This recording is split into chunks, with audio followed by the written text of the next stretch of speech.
రోడ్ల ఎంప చెట్టు ఉంటుంది చూడు, ఆ టైప్ లో ఉంటే మరి ఎట్లా వస్తారా మరి చాలా కొమ్మలు ఇరిగిపోతున్నాయి అన్న. ఎట్లా వస్తాను ఇట్లా ఆగమైతుంది బాగా నేను చెప్తే ఆయన బాగా పండలేదు గొల్లు గోయటం కానీ పెద్దగా.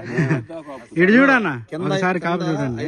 5 గంటలు ఆగమైపోయిన తాలుగాలైనా కానీ కాయ లేదు, తోటకి ఇబ్బంది లేదు. ఎంత చూడు ఇప్పుడు కొయ్యకూడదు దీన్ని. అయితే కొయ్యపోతే ఆగమైంది తాలుగాయ.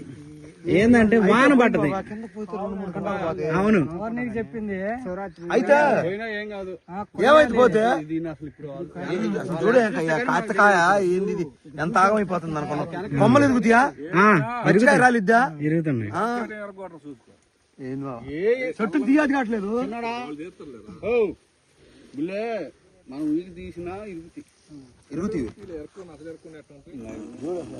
చూడు ఇగో ఒక్క చెట్టేగా, ఒక చెట్టు చెట్టు అంతే ఉంది. చెట్టు లేవు. పాయ చేసింది కదా చూడాల్సింది, పాయ లోన్ చూడాలి మనం ఎప్పుడైనా. పాయ చేసింది ఏంటంటే లోపలే ఈ సార్లు చూడకూడదు మనం.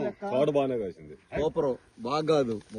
పైన కింద చూడు 40 గంటలు 35 పైన కాదులే కానీ 40 గంటలు అయితే గ్యారెంటీ అయితే 40 అయితే ఈ క్వాలిటీ 40 గంటలు 40 గంటలు ఈ 40 కాకపోతే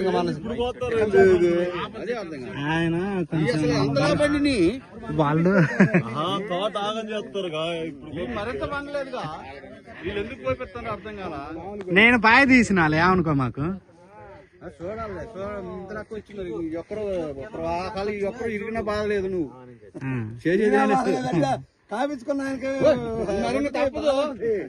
మనం వచ్చినా బాగుంటే చూడాలి. 4 చెట్లు 3 చెట్లు కొద్దిగా ఆగాలి మీరు. 2 రోజులు ఆగాలంటారు. 20 రోజులు అంటే ఇది ఆగస్టు లాస్ట్ లో నాటామండి. ఆగస్టు 27 తారీఖు నాటాం. నాటి మళ్ళా నీళ్లు కూలోడు తరగతి సమస్య. శివరాత్రికి చేయి పెట్టాల్సిన చేను, శివరాత్రి పెట్టాల్సిన చేను మీరు ఇప్పుడు పెట్టి ఆగం చేస్తాను. దీన్ని మీకు ఏంటంటే కాపించుకొని మనం పచ్చికాయ కొమ్మలు ఎకరానికి 5-6 క్వింటాలు నష్టం ఇది చూస్తాను. మీకు ఎకరానికి 5-6 క్వింటాలు నీకు నష్టం వచ్చేది చూసుకో. అది ఈ చేను అసలు శివరాత్రి వెళ్ళితేనే 15 రోజులకి 15 రోజులకి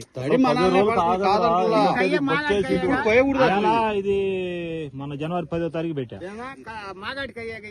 మాగాడి ఇవన్నీ మాగాలి.